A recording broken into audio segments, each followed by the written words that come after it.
बनो तेरी अखियाँ सुरमेदानी। ढोलक की थाप पर बजते गीतों ने सुनीति को अपनी शादी की याद दिला दी। कुछ गीत कभी पुराने नहीं होते।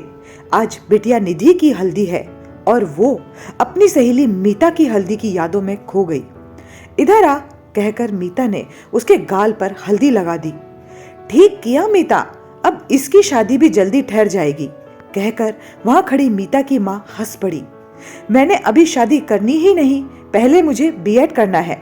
मैंने पूरे आत्मविश्वास से अपनी बात रखी।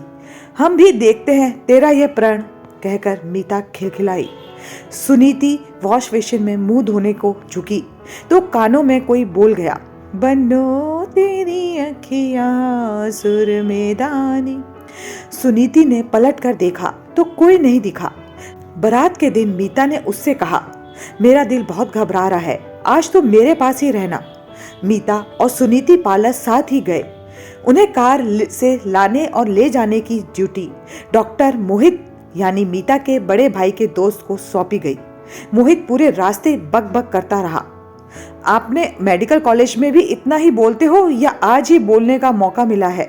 सुनीति ने खींचकर कहा, कभी कभी ही तो बोलने का मन करता है, वरना हॉस्पिटल का नीरस वातावरण बोलने से ज्यादा सोचने पर मजबूर करता है, मोहित ने कहा। आज क्या खास है? मीता ने पूछा। इतनी शौक हसीनाओं के बगल में बैठकर चुप कैसे रहूं? मीता ने सुनीति की तरफ देखा तो वह शर्मा कर रह गई। मीता को पार्लर में तैयार होने के लिए छोड़कर मोहित ने कहा, सुनीति तुम्हें तो मेकअप करवाने की जरूरत ही नहीं, चलो हम दोनों पास के रेस्टोरेंट में चलें। मेरे पेट में चूहे कूद रहे हैं, चूहों को चुप करने के लिए पेट में एक बिल्ली डाल दो, रेस्टोरेंट में जाने की क्या जरूरत है? सुनीति ने मोहित की बात को काटने के लिए कहा। तब तो तुम्हारे घर चलना पड़ेगा क्योंकि बिल्ली तो तुम्हारे पास है, मोहित ने फिर से सुनीति को छेड़ते हुए कहा। तुम्हें कैसे पता? मोहित के मुंह से बिल्ली के बारे में सुनकर सुनीति ने चौंकते हुए पूछा। तेरे इश्क में क्या क्या ना किया, मोहित उसकी आंखों में झांकता हुआ बोला। तुम सभी लड़कियों से ऐसे ही बकवास करते हो या मुझे बेवकूफ समझ रहे हो? सुनीति गुस्से से बोली। अब तुम्हारी सहेली ने तुम्हारे पास मेरे एक भी पैगाम नहीं पहुंचाया तो इसमें मेरी क्या गलती? मैं तो पिछले साल की दिवाली से तुम्हारा दीवाना बन गया हूँ।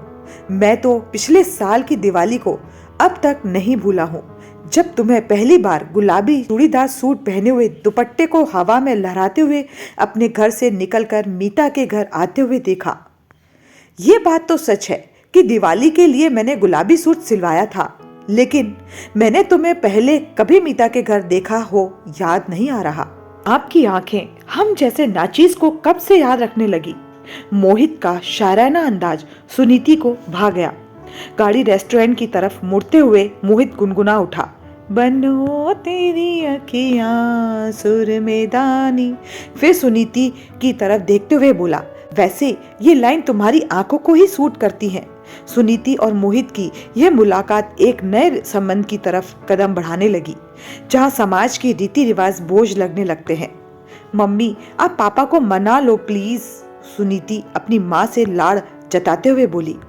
देख बेटी, वो डॉक्टर है या इंजीनियर, इससे मुझे कोई फर्क नहीं पड़ता, लेकिन वो बनिया परिवार से है और हम ब्राह्मण समाज से हैं। इस शादी के बारे में सोचना भी नहीं। मम्मी एक बार मिल तो लो उसके परिवार से, आपकी विचारधारा ही पलट जाएगी। सुनीति जिद मत कर, मैंने तो तेरी बकवास सुन ली, लेकिन तेरे पापा सुनने के लिए भी तैयार नहीं होंगे। सारा दोष मुझ पर ही आएगा कि मैंने तुम्हारी परवरिश सही ढंग से नहीं की।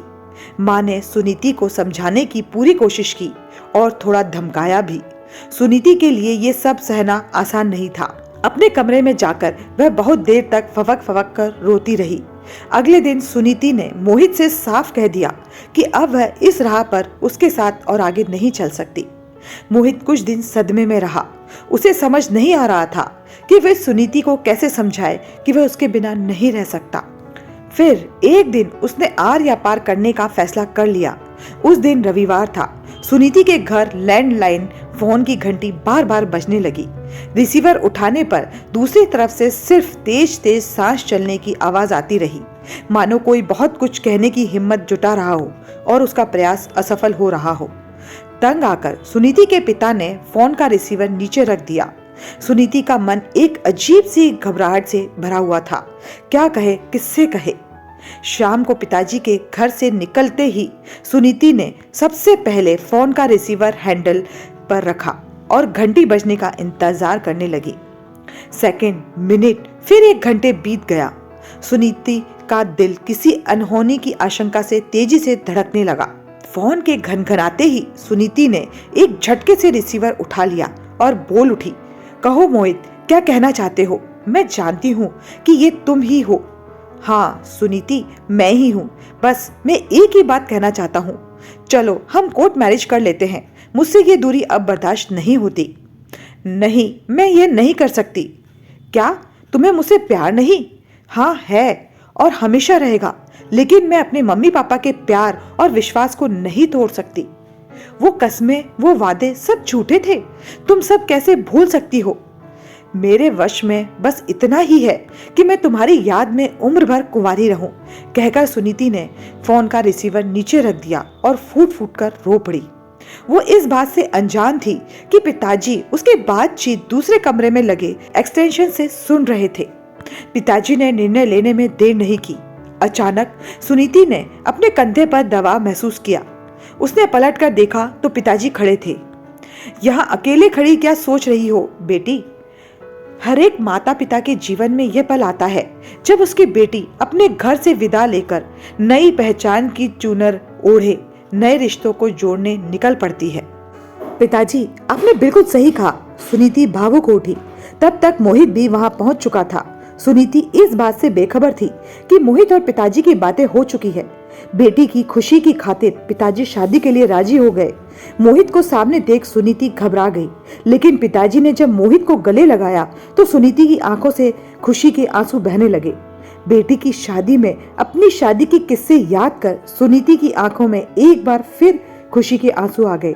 जमाना चाहे कितना ही बदल जाए, दिल के रिश्ते कभी नहीं बदलते। दिल धड़कने का अंदाज नहीं बदलता।